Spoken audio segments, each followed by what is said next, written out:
Some betrayals cut deeper than flesh. They destroy your very soul.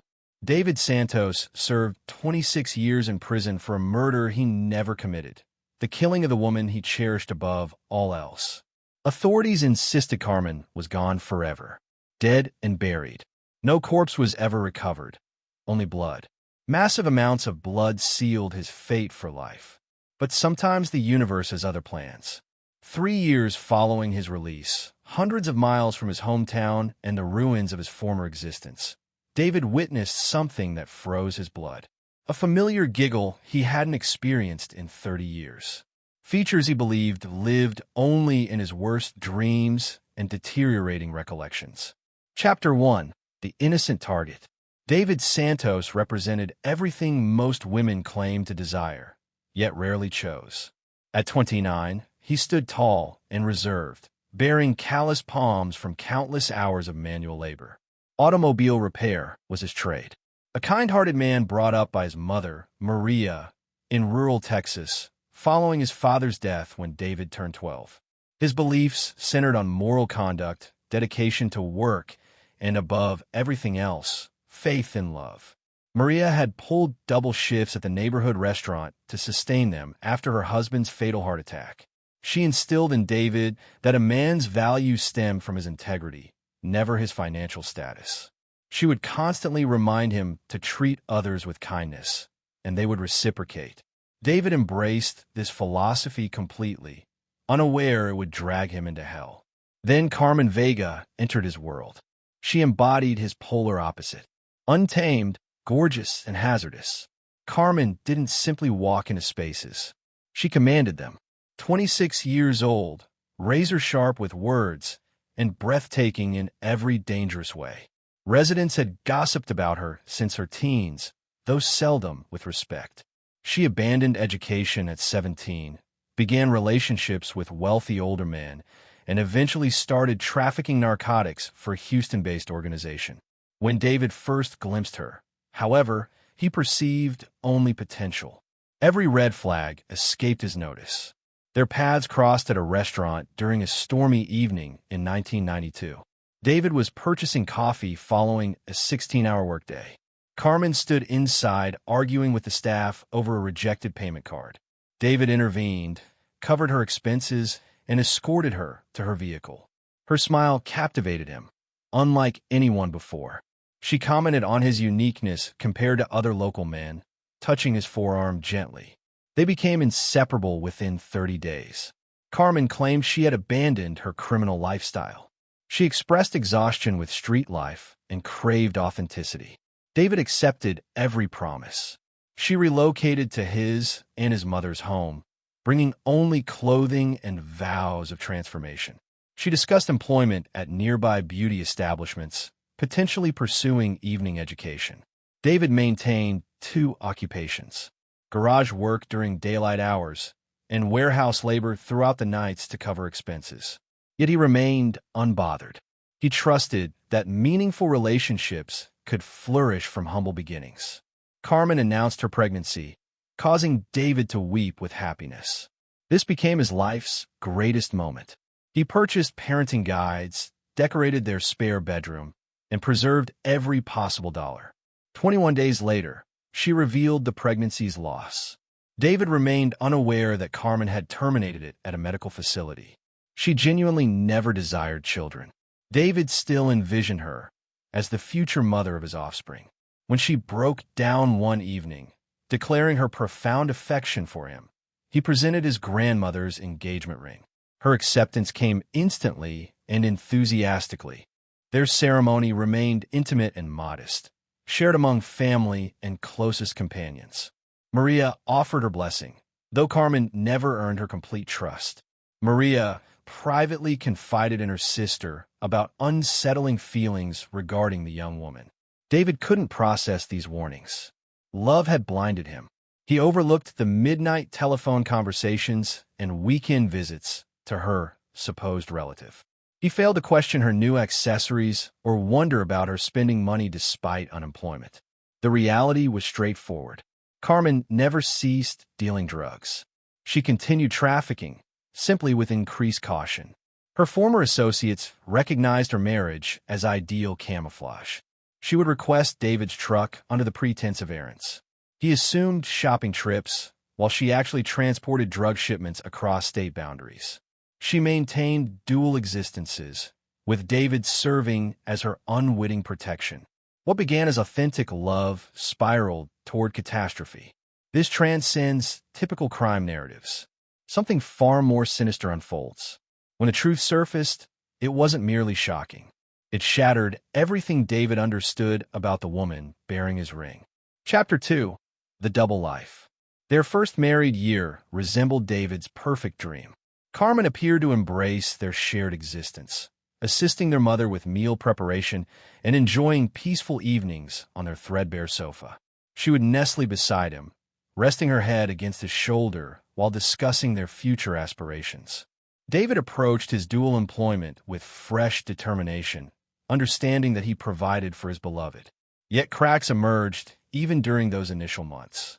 Carmen vanished for extended periods without explanation. She claimed these as therapeutic walks or visits with her cousin Rosa in town. David never questioned her absences.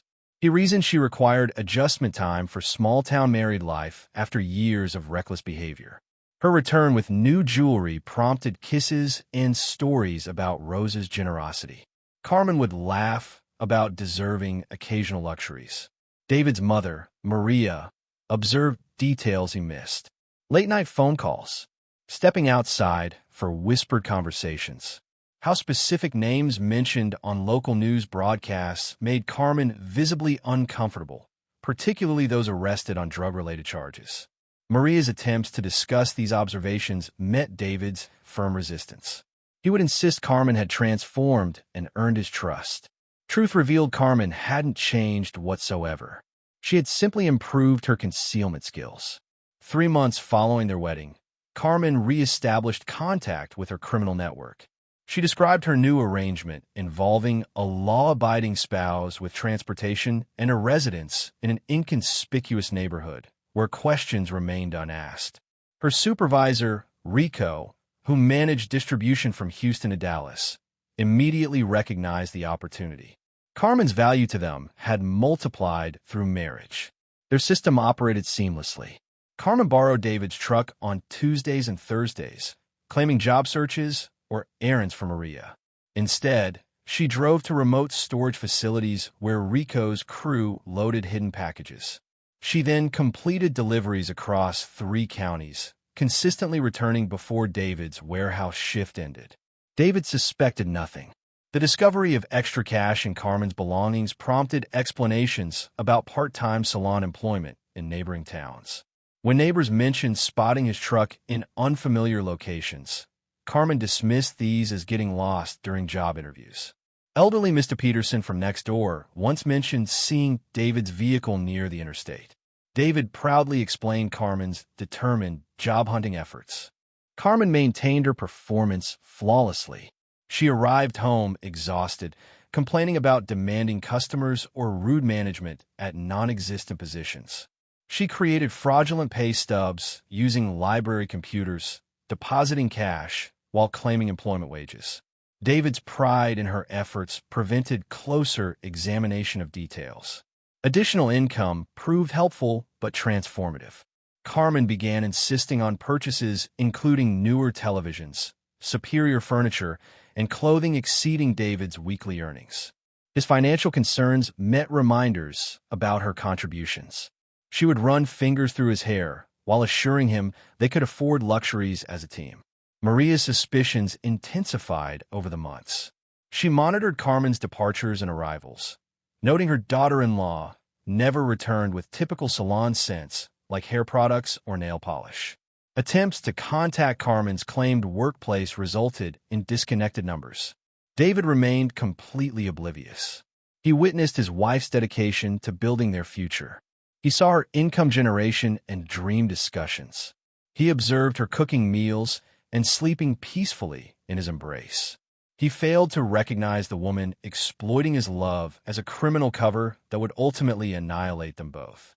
Carmen's dangerous dual existence escalated daily, yet she had proceeded too far for retreat. David, the man devoted to treating everyone fairly, remained clueless that his spouse would soon demolish his entire world. Chapter 3. The Fatal Mistake. During their second marriage year, Carmen had mastered her operation. Every delivery route was memorized, David's work schedule precisely timed, and buyer relationships established across 3 counties. Her initial small-scale drug transportation had evolved into something significantly larger and infinitely more perilous. Rico, her crew supervisor, had grown impressed with Carmen's setup. A married woman with clean records, driving her mechanic husband's truck through peaceful neighborhoods, proved virtually invisible. Police never gave her a second glance. When he presented her with expanded assignments offering substantial payouts, Carmen agreed without considering consequences. Rico described her as his most reliable courier during one truck stop meeting outside town, praising her cleanliness, dependability, and intelligence before revealing special opportunities. These special assignments involved transporting serious quantities. Beyond pills and powder, she would move cocaine bricks valued at tens of thousands each. Carmen would collect from Houston warehouses and deliver to buyers in Austin, San Antonio, and Dallas. The compensation was extraordinary, exceeding David's combined 3-month earnings in a single week. David began noticing inconsistencies. Carmen supposedly received promotions at her fictional salon position, explaining sudden expensive clothing and jewelry acquisitions. She purchased new phones, claiming work required faster devices. David's suggestions for celebratory dinners met consistent excuses. Carmen would claim exhaustion from work while settling onto their couch. Reality involved her terror of public exposure with David around the wrong individuals. Texas drug networks remained small, and recognition risks were too great. Maria's suspicions had evolved into certainty. She documented Carmen's movements in a small notebook, recording times and dates. Patterns became obvious. Carmen departed every Tuesday and Thursday at identical times, returning with David's truck reeking of cigarettes and distant restaurant food, nowhere near any salon. One evening, Maria directly confronted her son. She grasped his hands across their kitchen table, insisting Carmen was deceiving him.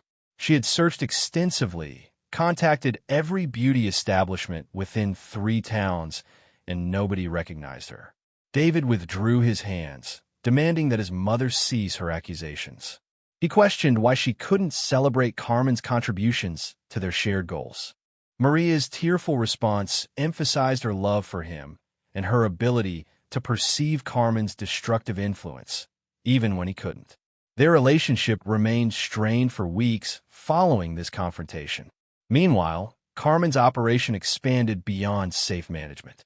Rico connected her with suppliers demanding larger movements, accelerated deliveries, and elevated stakes.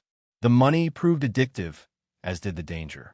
Carmen found herself transporting products worth more than most homes, traveling through areas where traffic stops could result in life imprisonment. Then she committed the error that would alter everything.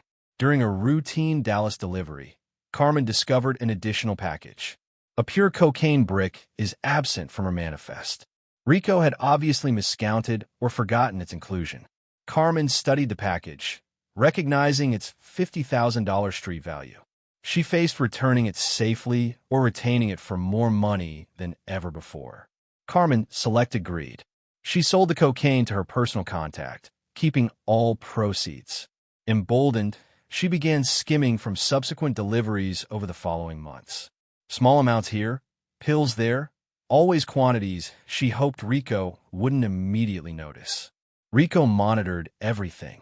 When his inventory showed $3 million in missing product, Carmen understood her time had expired. 2 options remained: confront Rico and his crew, or vanish permanently. Carmen Vega had never been one to face consequences for her actions. Chapter 4. The Disappearing Act. Carmen recognized her dwindling time. Rico's incessant calling over 3 days meant the trap was closing around her. Theft from people like Rico eliminated second chances. It guaranteed unmarked graves. She sat in her car outside a pharmacy, trembling hands gripping her phone. 27 unanswered calls. 15 increasingly threatening text messages. The final message was direct. We know where you live. This moment prompted Carmen's decision that would forever destroy David's life. Outrunning Rico and his network was impossible given their extensive connections. Repaying stolen amounts was equally impossible since she had spent most on clothing, jewelry, and expenses. However, desperation breeds cunning, and desperate individuals commit unthinkable acts. Carmen visited a butcher shop outside town, purchasing 2 gallons of pig's blood while telling the confused owner about Halloween party plans. Hardware store visits followed for box cutters, garbage bags, and bleach. Her hands steadied as her plans solidified.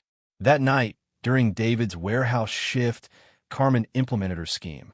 Beginning in their bedroom, she slashed her own clothing with a box cutter, scattering pieces throughout the room. She yanked hair clumps from her scalp, leaving strands on pillowcases and carpeting. Bathroom mirror fragments were scattered across the floor. The difficult part followed. Carmen distributed pig's blood throughout their home. Bedroom pools, wall splashes, kitchen counter smears. She soaked one of David's work shirts in blood, hiding it under the bathroom sink for easy police discovery. Her blood-covered wedding ring was removed and placed on the bedroom floor beside additional bloody hair. The scene suggested a violent struggle.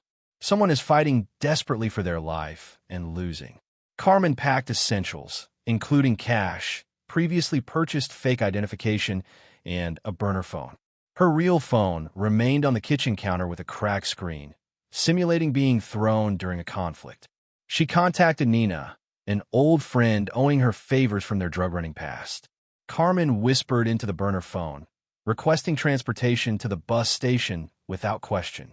Nina collected her 3 blocks from the house. By the time David returned from work to discover the bloody scene, Carmen was aboard a Greyhound bus heading toward the Mexican border. The neighbor who contacted 911 reported hearing screaming and violent sound around midnight. Arriving officers who witnessed the blood immediately suspected fatal violence. The blood quantity suggested death despite the missing body. David entered this nightmare at 6:30 a.m. He dropped his lunch container and began screaming Carmen's name, frantically searching every room. Blood covered everything: walls, carpet, kitchen tiles. David repeatedly asked officers about Carmen's location and condition. Officers weren't searching for Carmen. They were examining David, the husband who discovered his missing wife and blood-soaked house. Finding his blood-stained work shirt hidden under the sink transformed David from witness to suspect instantly. Detective Morrison announced David's arrest while producing handcuffs. David couldn't comprehend the situation. He desperately pleaded for them to locate Carmen, insisting someone had abducted and harmed her. Nobody searched for Carmen anymore. They believed she was dead. They believed David had killed her. While David sat confused and terrified in his holding cell, Carmen crossed into Mexico with a new identity and awaited a new life. She had executed the perfect crime, except for one unconsidered detail. David might eventually be released, and if freed, he might search for the woman who had stolen everything from him. Presently, Carmen was free. David Santos was about to become a convicted killer. Chapter 5: 2.5 decades of imprisonment. The jury required under 4 hours to convict David Santos of second-degree murder. He remained seated in the defendant's chair, staring at the vacant space Carmen should have occupied, unable to comprehend the proceedings. Prosecutors portrayed him as a jealous spouse who lost control when his wife attempted to depart. Bloody evidence, concealed clothing, and a lack of alibi convinced 12 strangers of his guilt. The judge's voice resonated through the courtroom as he announced 26 years with parole possibility after 20. David's mother, Maria, collapsed in the gallery, her weeping the courtroom's only sound.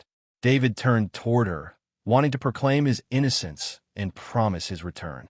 However, the bailiff was already escorting him away in restraints. Huntsville State Penitentiary's first year nearly destroyed him. David devoted every conscious moment to letter writing. Attorneys, innocence organizations, and anyone who might listen. He submitted appeal after appeal, each rejection containing identical cold language about inadequate evidence.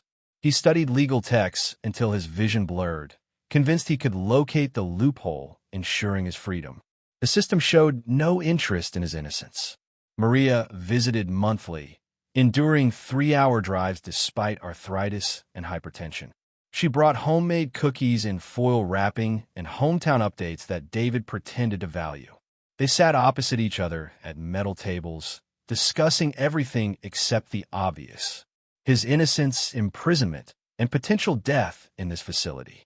Maria would whisper her belief in him while squeezing his hands, asserting that God understood truth even when people didn't. By year 5, David ceased filing appeals. Year 7 brought acceptance of Maria's aging and weakening condition with each visit. Year 10 found him teaching literacy to fellow inmates and assisting with family correspondence. He discovered purpose in modest activities, mentoring young men who reminded him of himself, preventing disputes from becoming violent, maintaining clean quarters, and maintaining sharp mental faculties. The telephone call arrived on a Tuesday during year 18. Maria had suffered a massive cardiac event while gardening. She died before emergency responders arrived. David wasn't permitted funeral attendance. He sat in his cell, clutching her final letter, where she wrote about planting tomatoes and her pride in the man he remained despite circumstances. He wept for 72 consecutive hours, mourning not only his mother, but 18 years of lost visits, grandchildren she would never hold, and the freedom he should have possessed to care for her. Something within David perished that week. Not hope precisely, but the desperate need for vindication.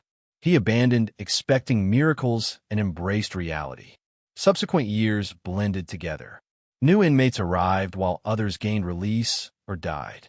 David became an institution, the quiet lifter capable of repairing anything mechanical, who resolved conflicts through words rather than violence, who rarely discussed his case unless directly questioned. Then 2017 transformed everything. A Supreme Court decision invalidated blood evidence processed by laboratories later discovered to have contaminated samples. David's case joined hundreds suddenly eligible for review. The facility that processed Carmen's blood from their crime scene had been closed for falsifying results. David barely reacted when his court-appointed attorney delivered this news. 26 years had eliminated hope. However, on March 15, 2018, David Santos walked free from Huntsville State Penitentiary. He carried a paper bag containing his possessions: his mother's letters, several books, and photographs of his lost life. The state provided a $200 check and a bus ticket home. At 55 years old, David had spent over half his existence behind bars for a crime he never committed. Standing outside prison gates, breathing unrestricted air for the first time since 29, he realized he had nowhere to go. His mother was deceased. Former friends had moved forward. The world had completely transformed during his incarceration. Yet David was free. Somewhere, Carmen remained alive, enjoying the life she had stolen from him. For the first time in years, David experienced something beyond resignation. He felt rage. Unlike hope, anger provided utility. Chapter 6: The Search. 3 years. That duration defined David Santos's existence as a specter in his hometown. Following his 2018 prison release, he secured a small apartment above an automotive parts store and garage employment fixing transmissions and brake systems. He maintained low visibility, paid obligations, and avoided contemplating his stolen life. The world had progressed without him. Smartphones, social media, streaming services. Everything seemed alien. David adapted gradually, like someone relearning to walk after decades in a wheelchair. He purchased groceries, watched television, worked, and returned home. Weekly conversations involved perhaps 5 people, exclusively about vehicle repairs and weather conditions. Nightmares occurred regularly. Carmen's laughter, her smile, and blood throughout their bedroom. Sometimes he awakened, calling her name, momentarily forgetting her supposed death. Dreams proved so realistic that certain mornings he checked local death notices, wondering if he had imagined her demise entirely. David attempted dating once, 2 years post-release. Sarah, a pleasant woman employed at the diner where he ate Sunday breakfast. She smiled, engaged in conversation, and suggested movie attendance. When she inquired about his past, David couldn't formulate responses that wouldn't frighten her. How do you explain false conviction and 26 years of imprisonment for murdering your wife? How do you describe that your wife actually staged her death and destroyed your existence? The relationship concluded quickly. David continued living alone, working alone, seeking peace through quiet daily routines. Occasionally, he nearly convinced himself of contentment, freedom, honest employment, and sufficient income for food and shelter. Not his planned life, but superior to a prison cell. Then came the night that changed everything. David sat on his couch, scrolling through Facebook on a phone that still felt uncomfortable in his hands. He maintained a few online friends. Several work colleagues and distant cousins had sent friend requests out of curiosity about their formerly incarcerated family member. Then he witnessed it, a tagged photograph from someone's vacation collection. The caption stated, "Best family trip ever." The image displayed a beach setting, children playing in waves, a man grilling on a small barbecue, and in the background, a woman in a white sundress laughing at something beyond the camera's view. David nearly dropped his phone. The woman possessed longer hair now, streaked with gray, and appeared heavier than in her 20s. However, her smile remained identical, crooked on the left side, as if guarding secrets. There, barely visible on her shoulder where the sundress strap had shifted, was the small rose tattoo Carmen had received during their courtship. David stared at the screen until tears formed. He zoomed in, captured a screenshot, and examined every detail. It was her, Carmen Vega, alive and apparently flourishing in Mexico, with what appeared to be a husband and 2 children. The woman who had annihilated his life was enjoying the existence she had stolen from him. David didn't sleep that night. He paced his small apartment, fury building in his chest like pressurized steam. While he deteriorated in a cell, while his mother died alone, while he lost everything meaningful, Carmen had been free.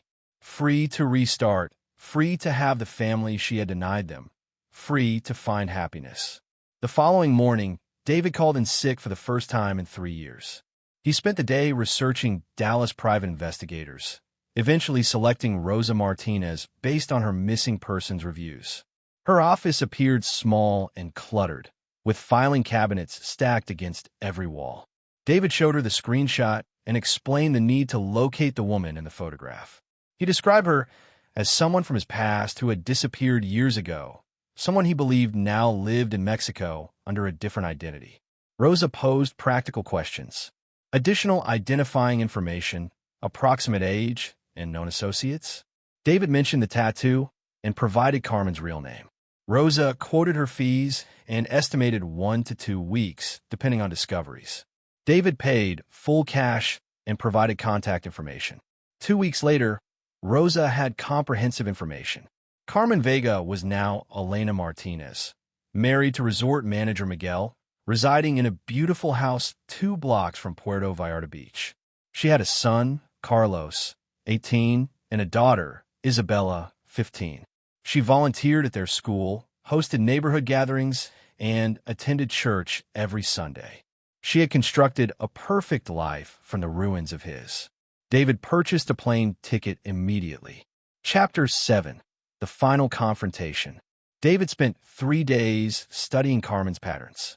School transportation at 7:45, Tuesday grocery shopping, and Thursday coffee with friends at a beachside cafe. She navigated her days with the relaxed confidence of someone believing her past remained permanently buried. Thursday afternoon, David selected a corner table and waited. Carmen's arrival allowed him to examine the woman who had demolished his life. Time had mellowed her appearance. Silver hair, smile lines, the comfortable bearing of middle-class satisfaction. She resembled nothing like the desperate woman who had staged her death 29 years prior. David approached her table. Recognition struck her like a physical assault the moment she saw him. Her phone crashed to the floor, color drained from her face, and her breathing seemed to cease. For several seconds, She stared as if confronting a ghost. He seated himself across from her and positioned his phone on the table, recording activated. Their subsequent conversation proved brief and devastating. Carmen explained the stolen money, Rico and his crew pursuing her, and the desperation driving her elaborate deception. She claimed never to have intended David's imprisonment, believing someone would eventually discover the truth. David listened silently, allowing her words to fill his phone's memory. When she finished, tears streaming down her cheeks, he posed only one question: whether any aspect of their relationship had been genuine. Her response indicated she had loved him in her own manner. To him, this felt like the ultimate lie in a lifetime of deception. David pocketed the recording and departed without further words. 2 days later, Carmen's husband reported her missing. She had left their hotel that morning, claiming she needed to walk and contemplate, but appeared disturbed about something she wouldn't discuss. Hotel security footage showed her departing alone just after sunrise. They discovered her body at the base of rocky cliffs north of Puerto Vallarta. The fall had caused massive trauma consistent with striking a stone following a 100-foot drop. Her purse was missing, but her wedding ring remained on her finger. The investigation exposed 29 years of deception. Carmen Vega, officially deceased since the 90s, had lived as Elena Martinez using forged documentation and fabricated history. The murder case that imprisoned David Santos had been constructed entirely on staged evidence. When Mexican authorities contacted Texas law enforcement, they learned David had already departed his hotel and vanished. Witnesses provided contradictory accounts. Some claimed seeing a middle-aged American man near the cliffs that morning. Others maintained Carmen had been alone, standing dangerously close to the edge for extended periods before falling. The coroner's report classified the death as undetermined. Accident, suicide, or homicide remained equally possible given the available evidence. David Santos vanished entirely. His Texas apartment remained vacant, employment abandoned, and few possessions left behind as if he had simply evaporated. Police found no trace at airports, bus terminals, or border crossings. Truth perished with Carmen on those rocks. Whether she jumped from guilt, slipped while contemplating her crimes, or received justice that had evaded her for decades, nobody would ever know. However, after 29 years of living with another person's blood on her hands, Carmen Vega had finally settled her debt. Some stories conclude without justice. They end with equilibrium. What do you believe occurred on those cliffs? Was it justice or vengeance? Share your thoughts in the comments below, and remember to subscribe for more crime stories that challenge the boundaries between right and wrong.